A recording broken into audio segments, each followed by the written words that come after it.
Shalom, selamat pagi. Hari ini kita hari Pentakosta, hari ke-50 sejak Yesus bangkit.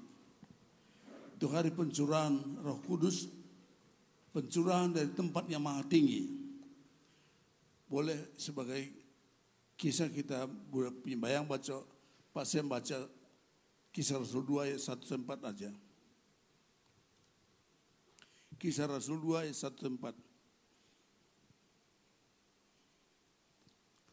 Kisah para Rasul 2 ayat 1-4. Pentakosta. Ketika tiba hari Pentakosta, semua orang percaya berkumpul di satu tempat. Tiba-tiba turunlah dari langit suatu bunyi seperti tiupan angin keras yang memenuhi seluruh rumah di mana mereka duduk.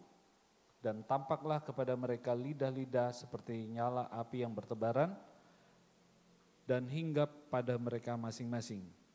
Maka penuhlah mereka dengan Roh Kudus, lalu mereka mulai berkata-kata dalam bahasa-bahasa lain seperti yang diberikan oleh Roh itu kepada mereka untuk mengatakannya. Haleluya. Jadi pada waktu hari Pentakosta itu, hal yang tidak mampu dicerna oleh manusia, Tuhan hadir curahkan Roh ketika Petrus dan teman-temannya semua dan khotbah dalam bahasa mereka, yang lain semua dengar bahasa sendiri. Bagaimana mungkin itu terjadi? Ada penterjemah.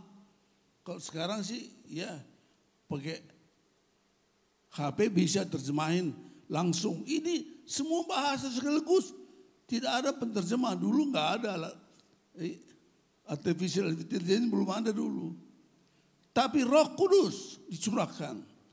Itulah dalam Kisah Rasul 16 ayat 7 mengatakan, ada lebih berguna bagi kamu jika aku pergi, supaya Roh penolong itu, Roh penghibur itu curahkan. Itulah dicurahkan pada hari Pentakosta. Jadi kita hari ini bukan poin kita, fokus kita pada pencurahannya, tapi kita menikmati Roh Kudus yang sudah dicurahkan, yang ada dalam kita. Jadi pertama, Roh Kudus adalah pribadi Allah sendiri, pribadi Yesus sendiri dalam bentuk Roh. Dia memberikan pada kita sebagai Roh penghibur dalam situasi apapun. Dia menyertai kita, dia sanggup merubah hal yang paling buruk sekalipun dalam hidup kita, dia rubah jadi damai sejahtera dan penghibur. Alangkah bodohnya orang Kristen tidak tahu Roh itu sanggup. Ya seperti pengalaman hari Pentakosta itu, merubah tanpa media bisa. Jadi bagaimanapun keadaanmu dulu, seburuk apapun, kalau Roh Kudus kau berikan jadi penguasa hidupmu, hidupmu akan baru. Tidak ada bekas yang lama. Roh Kudus memberi penghibur, segala yang buruk jadi baik. Roh Kudus, Roh penolong, kesulitan apapun, masalah apapun, tidak ada terlalu sulit bagi dia. Maka alangkah bodohnya kalau orang Kristen stres. Dia punya penolong, itu siap menolong kita, ada dalam kita. Dia tidak pernah gagal menolong kita, tidak pernah terlambat, tidak pernah mengabaikan doa kita. Roh penolong itu sudah ada, tapi banyak kali orang tidak mengerti. Itulah. Dan dia, Roh hikmat, Roh kebenaran. Kalaupun hidupmu, hari ini nanti tema kita keluarga. Sehancur apapun, dia akan benahi jadi benar semua. Luar biasa. Kalau di Jepang ada ahli, kalau piring pecah, disambung lagi di lem, bisa bagus lagi. Tapi nggak bisa hilang retaknya. Ini aneh. Bagaimana hancurnya, disambung kembali nggak ada kelihatan retaknya. Sambungan oleh Roh Kudus. Dia bawa yang baru, yang benar. Kalau engkau ikut dia, dengarkan dia, tidak mungkin jalanmu salah langkah. Tidak mungkin kau keliru, hidupmu tidak akan menyesal. Karena tidak pernah salah. Tapi bodohlah orang tidak tahu. Itulah hari ini saya ingatkan. Roh Kudus, roh kebenaran mengingatkan, menuntun kau ke dalam seluruh kebenaran. Jadi hidupmu, istrimu, suamimu, anakmu kan benar ketika engkau berikan dia pimpin kau. Jadi inilah pencurahan itu. Hari ini tema kita bukan pencurahannya, tapi tema kita keluarga yang dipimpin Roh Kudus. Keluarga yang dipimpin Roh Kudus. Jadi hari ini saya sampaikan 3 pokok penting. Pertama, mengapa penting sekali dipimpin Roh Kudus, keluarga yang dipimpin Roh Kudus. Kedua, ciri-ciri orang yang dipimpin Roh Kudus. Ketiga, nanti bagaimana kita supaya dipimpin Roh Kudus. Pentingnya keluarga dipimpin Roh Kudus, keluarga-keluarga menghadapi tantangan zaman kini tanpa Roh Kudus, tanpa dipimpin Roh Kudus, itulah rawan. Maka banyak sekali keluarga-keluarga walaupun tadinya begitu indah kawin lari, itu tandanya sangat cinta. Orang tua yang susah ya. Kemarin saya sedih sekali, saya dapat WA dari ponakan saya. Dia bilang, kami sudah sah cerai. Anaknya 4, padahal dulu kawin lari. Sedih sekali. Saya bilang, kembalilah kepada Tuhan. Jangan kira di luar Tuhan. Itulah makanya Yohanes 15. Akulah pohon anggur, kamu dalam tiangnya. Jika kamu dalam aku dalam engkau berbuah banyak. Di luar aku, engkau tidak perlu apa-apa. Rumah tangga semua. Makanya anak-anak semua yang belum rumah tangga, jangan sembarangan. Pastikan pasanganmu dari Tuhan. Engkau akan sengsara seumur hidup. Sekalipun cintamu sebesar langit, akan hancur kalau tidak dalam pimpin Tuhan. Jadi penting sekali rumah tangga dipimpin Roh Kudus. Karena kalau tidak Roh Kudus, maka egonya, si akunya, sumber segala percekcokan pertengkaran. Itulah rumah tangga ribut karena aku mau kok gini, ego semua. Tapi Galatia 5:16 katakan, tuh baca Sam. Galatia 5:16.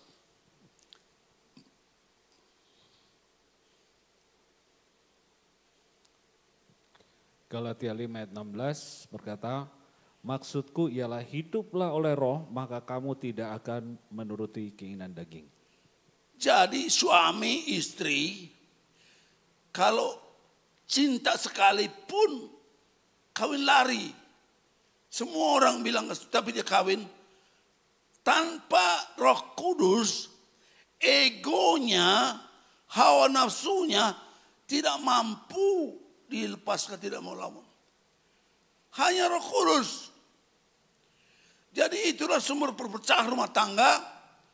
Sedih sekali ada rumah tangga cinta, dia tadinya istrinya itu pramugari cantik, lari. Suaminya lulusan insinyur dari Parahyangan. Orang tuanya tahu mereka kawin, anaknya sudah ada. Tapi cerai hari ini. Saya bilang sama istri saya sedih sekali.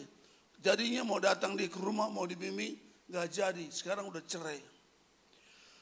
Rumah tangga, secinta apapun engkau, sehebat apapun engkau, kalau tidak dipimpin Roh Kudus, egomu tidak bisa kau lawan. Hawa nafsumu, itulah membuat rumah tanggamu kacau. Jadi penting, kalau tidak dipimpin Roh Kudus, hei semua anak muda, saya orang tuamu ingatkan keras, jangan menikah kalau bukan seiman dan tidak dalam Tuhan. Engkau akan kacau. Penting. Rumah-rumah tangga semua ingat, dengar Pak, hari ini sampai rumah Tuhan. Suami istri kalau tidak mau dipimpin Roh Kudus, egonya akan terus muncul. Aku kepala, aku. Kemarin ada satu rumah tangga juga dari TB, lulusan TB hebat. Dia kaya. Terkagum juga kami. Tapi waktu kami makan, saya dengar istrinya dominan. Oh Pak, uang store sebenarnya. Saya ngatur, saya manajer, saya kepala. Istrinya jadi kepala. Suaminya yang semua wanita, sekalipun suamimu tidak berkata apa-apa, nurut sama engkau, dia stres, cepat tua, cepat mati. Karena dia tidak mau ribut, tapi hidupnya tidak bahagia. Karena Tuhan mengatakan, hei istri, tunduklah pada suamimu, hormati dia, bukan kau kepala. Banyak istri-istri tidak tahu diri, dominan di rumah, jadi kepala. Walaupun nurut suaminya, itu ada kertakan, hatinya tertekan, tidak bisa subur, maka keluar dari sini nggak sehat. Itu Alkitab mengatakan, suami kasih istrimu, istri tunduk pada suamimu. Jangan ambil alih. Sekalipun semua beres. Dia punya guest house, dia punya hotel, dia punya villa. Beres semua bikin suaminya, bikin istrinya. Suaminya nurut aja, pokoknya dapat duit. Nih, ini. Itu tidak Alkitabiah, bukan Roh Kudus. Itu Roh Kudus. Jangan enggak. Jadi istri kalau suami menurut, sebetulnya engkau merusak hidupmu. Jadi kembali penting sekali. Rumah tangga dipimpin Roh Kudus. Sesuai firman Tuhan. Kalau Roh Kudus selalu fokus kepada firman Tuhan. Yang kedua, apa ciri-ciri orang keluarga dipimpin Roh Kudus? Ciri-ciri yang coba baca lo, saya Galatia 5 ayat 22-23. Galatia 5 ayat 22 dan 23.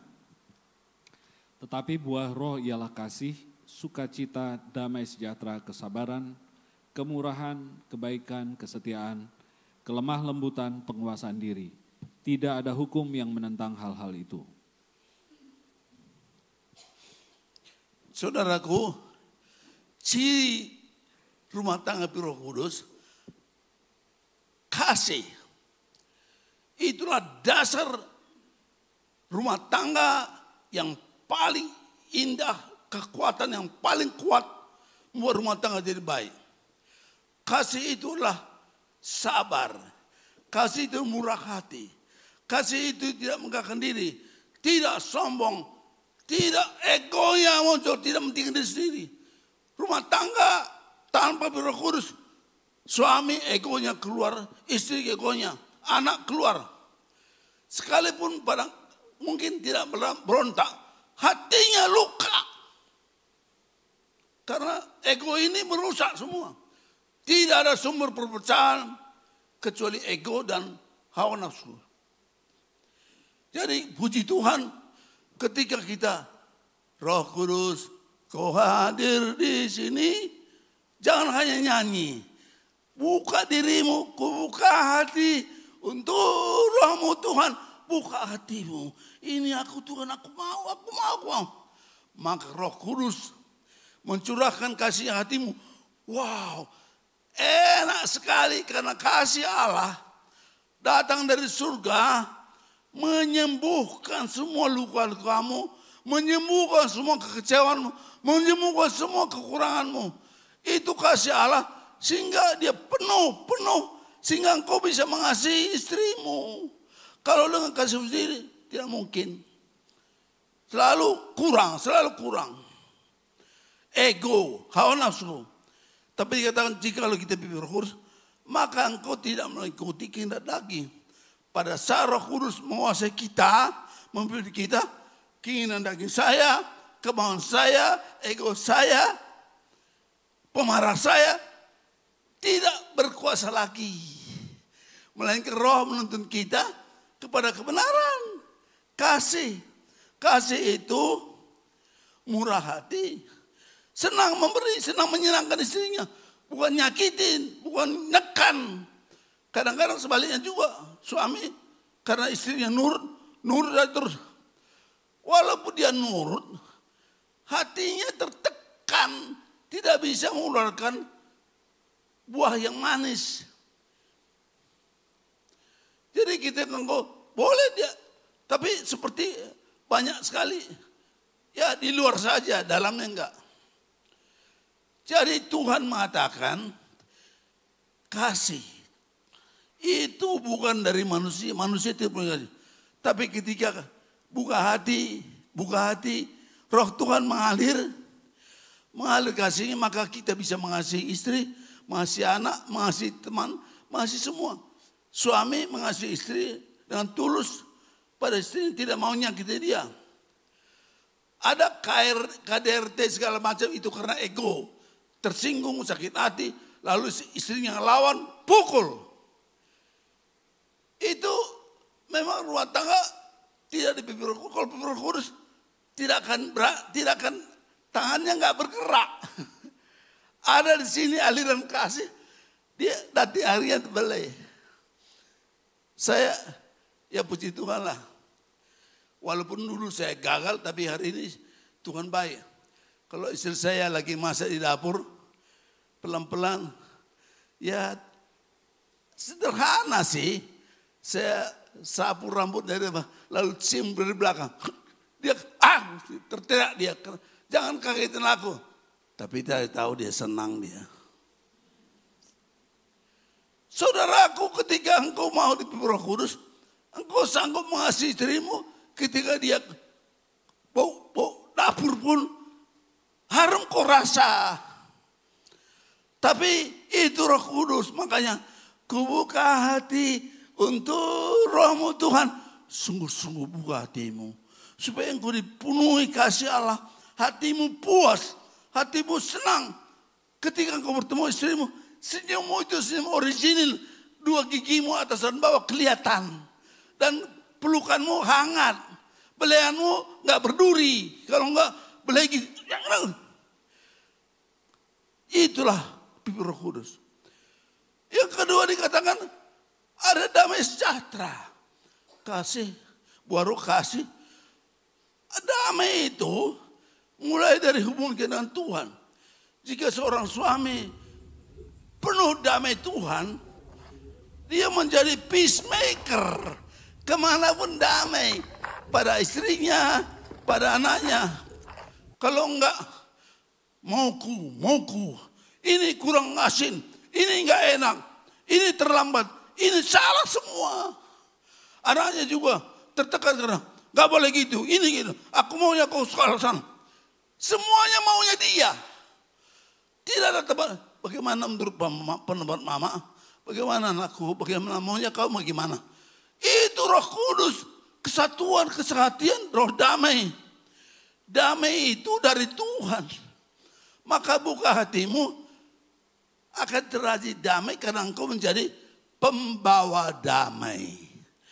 Orang yang luka, suka melukai orang. Anjing, dulu saya punya anjing. Luka sih, sedikit aja gigit yang lain. Orang yang luka, kerjanya suka melukai. Biarkan hatimu, berikan tangan Tuhan. Bawa betadin dari surga. Sembuh. Engkau tidak ingat istrimu dulu begini. Engkau tidak akan mungkin. Yang ingat, enak senang sekali. Enak masakanmu ya, aku suka. Apa susahnya begitu? Betapa banyak orang suami tidak pernah muji masakan istrinya. Istrinya sudah capek dari pagi sore. Ini kurang gini. Betapa sakitnya hatinya. Itu karena hatinya tidak peace. Kalau hatinya peace, kami sama istri saya di rumah. Aneh ya, kita begini, kok masih enak apapun. Makan telur nggak pakai garam, enak aja. Makan ini enak semua. Itu kalau peace, ada sini air liur yang membuat enak semua. bukan karena makanannya enak. Hatimu peace, damai yang dari surga, semua jadi enak. Damai, damai. Lalu apa dikatakan? Komunikasinya suami istri dan anak, ada kesabaran nunggu. Kalau ngomong istrinya dengerin dulu, ngomong anaknya dengan sabar.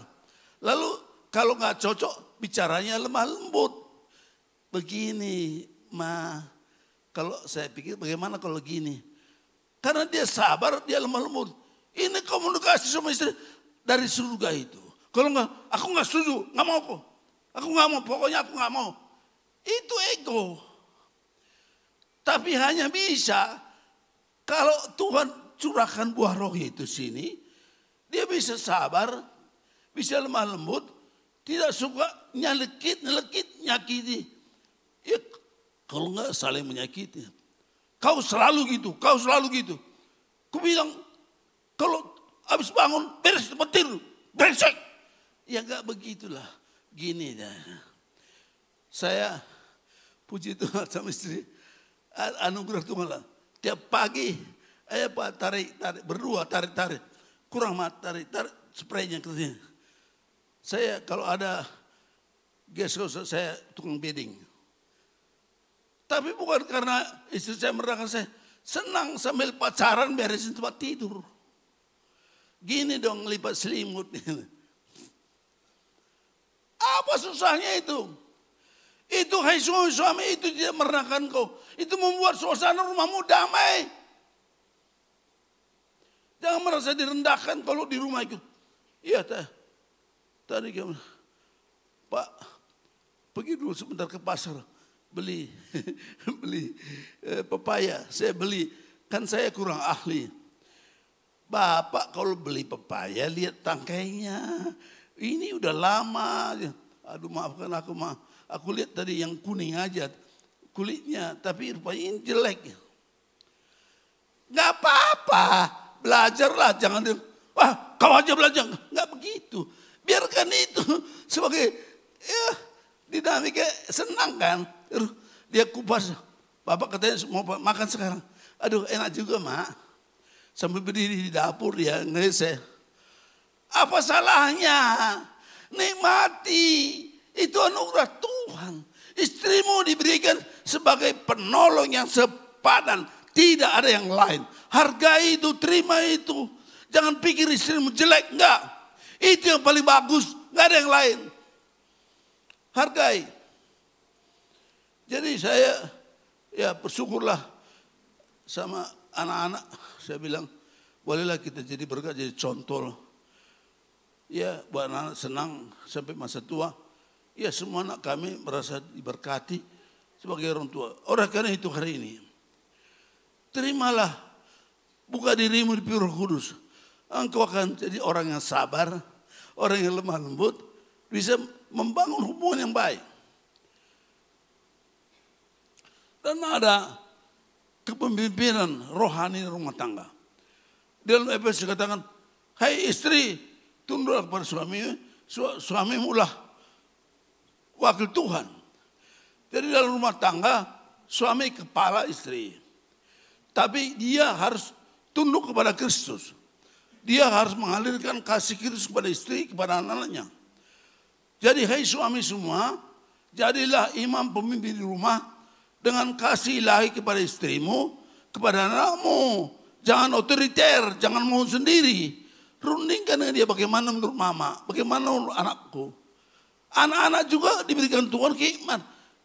Semua boleh memperoleh kita. Jadi sebagai pemimpin boleh. Tapi kita tidak boleh otoriter. Jaga kedamaian satu.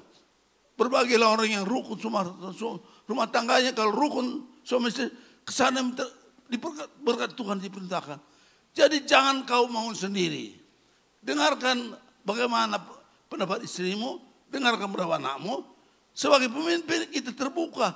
Oh, tidak begitu, begini. Bolehlah. Kemudian istri, tunduk, hormati suamimu. Kalau ada kesulitan, ada keputusan sulit, oke, kau suami putuskan. Tapi kalau bisa dirunding. Tapi rasanya kalau suami punya otoritas. Anak harus dengarkan nasihat orang tua, pengajaran orang tua, dengarkan. Jadi inilah hierarki pemerintah, pemimpin rumah tangga. Suami kepala, istri penolong. Jadi jadikanlah istrimu penolongmu, tempatmu runding, tempatmu berdiskusi. Jangan istri sebagai budak, sebagai pembantu, enggak. Dia penolong yang sepadan dari Tuhan. Hargai dia, dengarkan, tapi jangan istri jangan jadi dominan. Seperti perahu Danau Toba. Ya. Setirnya belakang. Jadi mari saudara istri-istri. Ya. Itu hierarki. Inilah ciri-ciri rumah tangga yang dipimpin Tuhan. Maka rumah tangga seperti itu dampaknya akan menjadi berkat, menjadi teladan kepada anak cucunya, pada jemaat. Jadi berkat, itulah kata Yosua. Coba saya membaca Yosua 24 ayat 15.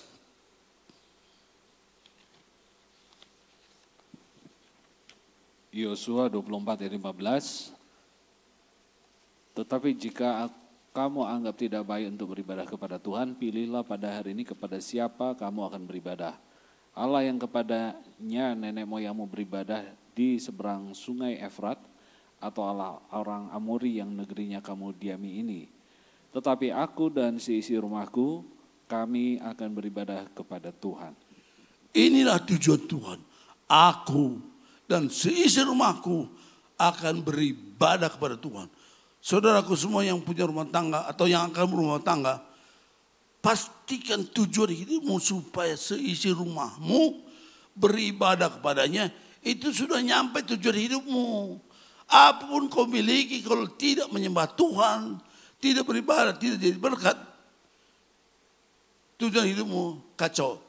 Jadi hati-hati karena sekarang ini orang lebih banyak tertuju pada karir, kepada harta, kepada nama. Saya senang ya, cucu saya sekolah semua. Tapi saya ingatkan, hei anak cucuku semua, boleh kau S1, S2, S3, apalagi kalau perempuan, ya kau cepat menikahlah. Jangan sudah S3 kau sombong tapi gak dapat suami kau nanti, kau bilang. Mana laki-laki bukan cari istri S3. Istri yang tunduk sama dia, yang hormat sama dia, yang sayang sama dia. Perempuan-perempuan sekarang, aku dari Harvard, aku dari segala macam. Jangan kira kau semakin bahagia, semakin sengsara. Tapi ketika kau hormat, senang, maka laki-laki suka. Bang, terlalu banyak perempuan sudah besar kepala merendahkan laki-laki. Itu hidupmu akan sengsara. Hormati. Engkau dipilih Tuhan sebagai wanita, bagianmu untuk tunduk pada suami. Hormati suamimu. Jadi siapkan dirimu menjadi perempuan, menjadi wanita sebagai penolong, sebagian dari suami. Cari yang cocok, yang senang. Ya, dan Tuhan akan sediakan. Jadi hati-hati wanita, saya dorong pendidikan S1, S2, S3, dorong berkarya. Tapi jangan lupa, the most important, your life. Untuk apa? Tujuan hidup untuk apa? Terlalu banyak wanita karir sampai ya. Jadi bangga, betul. Tapi laki-laki semua semakin jauh. Karena ya lagi-lagi laki mencari penolong yang sepadan, yang bukan yang hebat. Yang boleh kerjasama. Jadi mari lagi ya. Sepadan istri kita. Ya. Jadi berkat. Lalu kalau rumah tangga Roh Kudus akan kita melahirkan generasi anak muda yang takut Tuhan.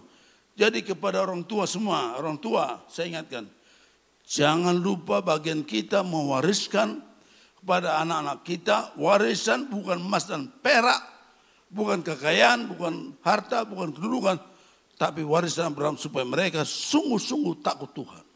Itu yang menjamin masa depan sampai cucu dia. Dan ketika ada rumah tangga yang sungguh-sungguh Roh Kudus, maka terjadilah di sana pemulihan. Apapun dulu latar belakang suamimu, latar belakang istrimu, jika engkau sama-sama datang pada Tuhan, semua yang buruk dulu hilang, dipulihkan, sembuh. Sehingga engkau boleh menikmati kebahagiaan sekalipun latar belakang masing-masing kacau. Roh Kudus menutup semua masa lalu supaya tidak lagi ingat itu. Roh Kudus memulihkan, menyembuhkan hati, memulihkan. Sehingga rumah tanggamu indah.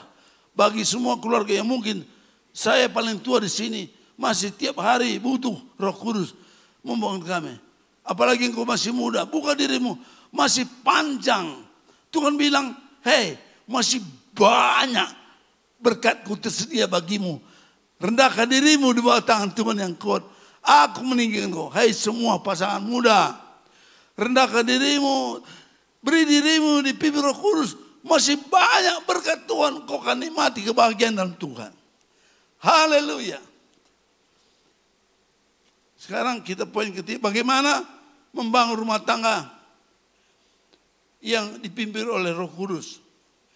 Pertama, tiap-tiap hari bangunlah membaca Alkitab bersama-sama, renungkan firman Tuhan. Itu modal paling utama membentuk dirimu, mengisi engkau dengan semua kebenaran Tuhan, sehingga hidupmu jadi ringan. Engkau jadi orang bijak, sanggup menghadapi segala situasi, sanggup menghadapi segala masalah. Orang yang hebat. Haleluya. Jadi tiap-tiap hari bangun sebelum kau kegiatan baca renung firman Tuhan suami istri dan anak-anak. Saya bersyukur sejak kecil anak-anak saya dulu masih kecil. Ya dengan firman Tuhan, anak-anak maklumlah, mengerti ya. Saya dulu, dengar firman Tuhan, saya lempar dengan bantal. Karena dia ngantuk-ngantuk gitu. Kau tidak menghormati Tuhan. Ya bukan gitu, saya juga menyesal dulu. Kenapa saya, tapi memang terlalu semangat. Tapi mulailah di rumah. Hai semua keluarga-keluarga. Mulai di rumah, mesbah keluarga. Semua ya memuji Tuhan sama-sama. Memuji Tuhan, menyembah Tuhan. Lalu berdoa. Saya puji Tuhan, anak-anak saya latih. Cucu-cucu saya latih berdoa semua. Semua sudah senang berdoa dan bisa bersaksi. Karena dari kecil dilatih. Jadi tiap pagi baca renung firman Tuhan. Bangun mesbah keluarga. Mesbah keluarga itu penting sekali memuji. Supaya anak kita menjadi pemuji-pemuji. Ya kami di rumah hampir semua bisa, hanya saya nggak bisa main musik, hanya saya nggak bisa nyanyi. Tapi saya ikut lumayan lah. Ya bisa. Kalau suara saya nggak beres, nggak terlalu keras saya bikin ya. Tapi kalau saya, ya. Yang penting hati kita muji, maka suasana rumah, suasana Tuhan, suasana pujian. Yang ketiga, yang penting sekali membuka hati pada Roh Kudus saya katakan. Bagaimana membangun tiap hari Roh Kudus akan bicara melalui firman Tuhan. Apa bagian hidup kita yang diluruskan Tuhan, ikutkan ya. Apapun kata firman Tuhan, itu kata Tuhan, itu Roh Kudus, ya akan saja ikuti. Jangan bantah, tapi enggak. Pokoknya kalau kita dikoreksi oleh firman Tuhan, mungkin itu melalui anak, melalui istri. Salah satu ciri yang mau orang dipimpin Roh Kudus, dia sedia dikoreksi. Dikatakan besi menerjemahkan besi, manusia menerjemahkan sesamanya. Kita ditegur oleh istri, terima kasih, terima. Ditegur oleh nasihati, dikritik oleh anak, terima. Itu bagian kita supaya kita semakin dipimpin, dikuasai Roh Kudus. Tuhan memakai istri kita, anak kita, siapapun. Jangan kita langsung, enggak begitu, saya yang tahu. Kau tidak tahu semua. Coba saya baca Amsal 21 ayat 30-31.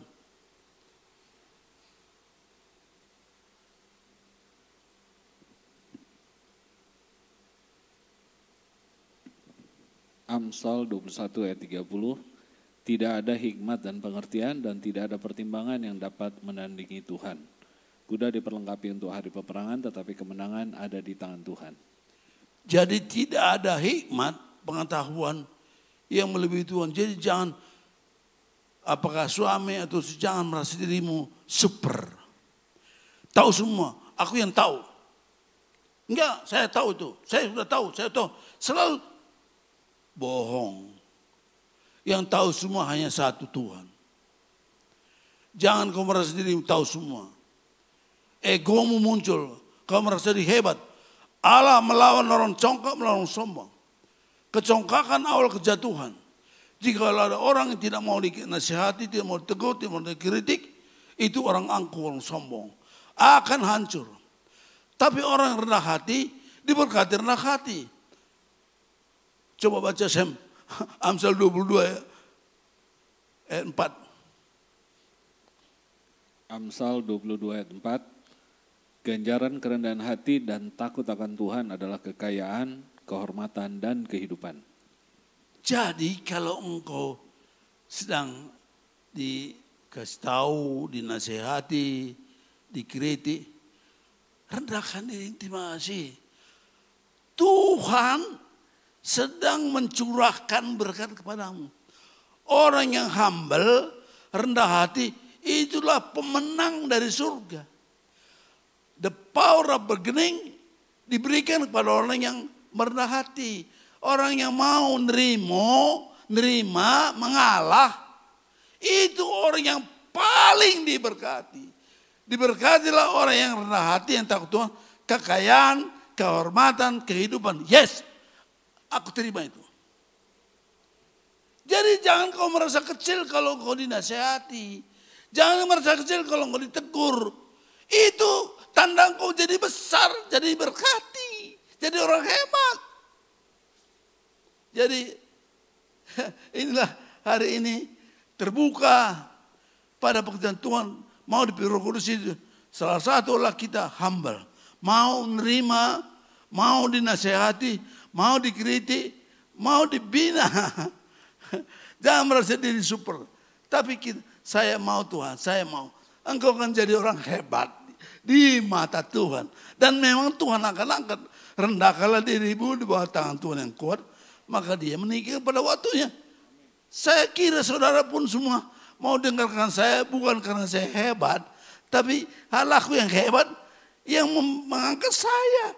Jadi saudara mau dengar. Yang saya sampaikan ini kan hanya suara Tuhan, bukan suara saya. Saudara diberkati pasti. Jadilah orang yang terbuka. Diberkati oleh ya nasihat, kritik. Kalau anak kecil kadang jangan gitu. Ya ikut aja. Jadi jangan pernah merasa diri merasa super. Tapi kita semua orang yang butuh Tuhan, butuh nasihat. Tidak ada yang menandingi Tuhan, Tuhanlah. Oleh karena siapkan dirimu tiap-tiap hari. Entah istrimu, entah pembantumu, entah supirmu, siapapun kalau beri hal nasihat yang benar, itu kekayaan yang mengangkat hidupmu. Terima kasih. Jadi kesimpulan, tidak ada jaminan keluarga yang lebih berbahagia selain dipimpin oleh Roh Kudus.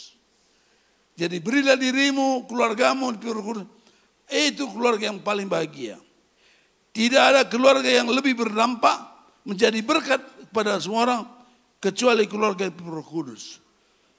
Jadi bukan hartamu, bukan pengetahuanmu, kedudukanmu, tapi karena engkau Roh Kudus, engkau jadi berkat semua orang. Saya minta saya menutup firman Tuhan.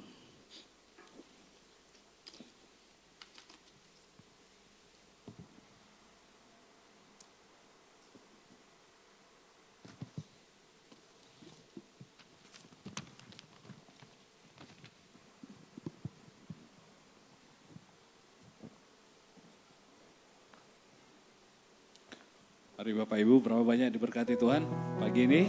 Kita semua orang diberkati dikasih Tuhan. Hari ini kita semua sudah ditaburi benih firman Tuhan. Bagian kita untuk melakukannya dan melihat apa yang ditabur hari ini akan berbuat dalam hidup saudara dan saya. Firman Tuhan berkata, Ya, bersukacitalah senantiasa. Ya, saya percaya ada sukacita di setiap rumah tangga kita, amin. Tetaplah berdoa, mengucap syukurlah dalam segala hal, dan sebab itulah yang dikehendaki Allah di dalam Kristus Yesus bagi kamu. Mari Bapak Ibu bangkit berdiri, kita akan sambut firman Tuhan. Bapak, terima kasih. Di hari Pentakosta ini kami tahu Roh Kudus sudah dicurahkan, bukan hanya 2000 tahun yang lalu. Tapi dalam diri kami setiap orang yang percaya kepadamu, ada Roh Kudus yang membawa damai, sukacita, mau berbuah dalam hidup kami. Seperti lagu kami tadi Tuhan, kami katakan ini kami buka hati kami. Bekerjalah Roh Kudus, firman-Mu hari ini mengajar kami. Untuk kami mau dituntun, dipenuhi oleh Roh Kudus, bukan mengikuti daging kemauan ego kami Tuhan. Terima kasih Tuhan Yesus, karena pada saat Roh-Mu bekerja, damai, sukacita, berkat dari surga melimpah dalam setiap rumah tangga kami. Berkat-Mu melimpah atas pekerjaan tangan kami. Berkat-Mu melimpah atas anak cucu kami. Segala yang kami kerjakan berhasil. Terima kasih Tuhan Yesus.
Terima kasih Tuhan Yesus, kami bersyukur untuk firman Tuhan. Pagi hari ini kami siap untuk Roh Kudus bekerja dalam setiap rumah tangga kami, dalam diri kami Tuhan. Terima kasih untuk hamba-Mu, Bapak Gembala yang telah Kau urapi, bahkan Kau telah angkat hidupnya, Kau telah tempatkan dia untuk menjadi pemimpin tempat ini. Biarlah kami semua juga boleh belajar, menjadi teladan, meneladani apa yang Tuhan sudah kerjakan. Dan kami percaya apa yang Kau kerjakan akan terus Engkau lanjutkan, Kau akan menopang. Kau pakai dia terus jadi berkat, tambahkan urapan Tuhan, firman Tuhan, hikmat Tuhan di dalam hidupnya. Terima kasih Tuhan Yesus. Juga untuk kami semua yang melayani tempat ini, Tuhan pakai. Kami berdoa untuk bangsa ini juga Tuhan, supaya Tuhan bekerja di tengah bangsa ini. Kami tahu Tuhan mengasihi bangsa kami. Dan kami tolak segala roh-roh jahat, roh korupsi, roh yang menghancurkan bangsa ini di dalam nama Tuhan Yesus kami tolak. Kami berdoa untuk para pemimpin bangsa ini. Biar roh yang takut akan Tuhan ada di dalam mereka Tuhan. Kami berdoa untuk semua anak-anak Tuhan yang Kau pakai dimanapun mereka berada. Engkau buat mereka boleh menjadi garam dan terang. Mereka boleh membawa kebenaran, berjalan dalam kebenaran, bersaksi, membawa berkat kemanapun mereka pergi Tuhan. Terima kasih Tuhan untuk hamba-Mu juga yang melayani di gereja ini, baik yang di pusat maupun di Kopo maupun di semua cabang-cabang, di semua TK-TK yang melayani. Engkau urapi, Engkau pakai hidup mereka untuk menjadi alat Tuhan. Kami percaya ada jiwa-jiwa yang dimenangkan bagi Tuhan setiap hari, setiap minggu melalui pelayanan mereka. Terima kasih Tuhan Yesus. Kami bersyukur Tuhan untuk jemaat Tuhan di tempat ini. Apapun yang menjadi pergumulan kami, Kau sudah menjadi juru selamat buat kami. Engkau menyelamatkan kami dengan sempurna. Bahkan Kau sedang bekerja menyempurnakan setiap rumah tangga di tempat ini. Roh Kudus teruslah bekerja. Engkau menyertai kami, Engkau membawa kuasa dalam hidup kami. Engkau membawa damai sejahtera dalam hidup kami. Terima kasih Tuhan, kami terima segala yang baik dari surga. Jemaat, angkatlah tangan-Mu. Terimalah berkat anugerah dari Allah Bapa kita. Kasih sayang dari Allah Bapa, kuasa dari Tuhan Yesus, pertolongannya, hikmat, sukacita, damai sejahtera, dan hikmat Roh Kudus menyertaimu dari sekarang sampai Maranatha Yesus datang menjemput kita semua. Yang sungguh percaya katakan amin. Selamat hari Minggu, selamat Pentakosta, Tuhan Yesus memberkati.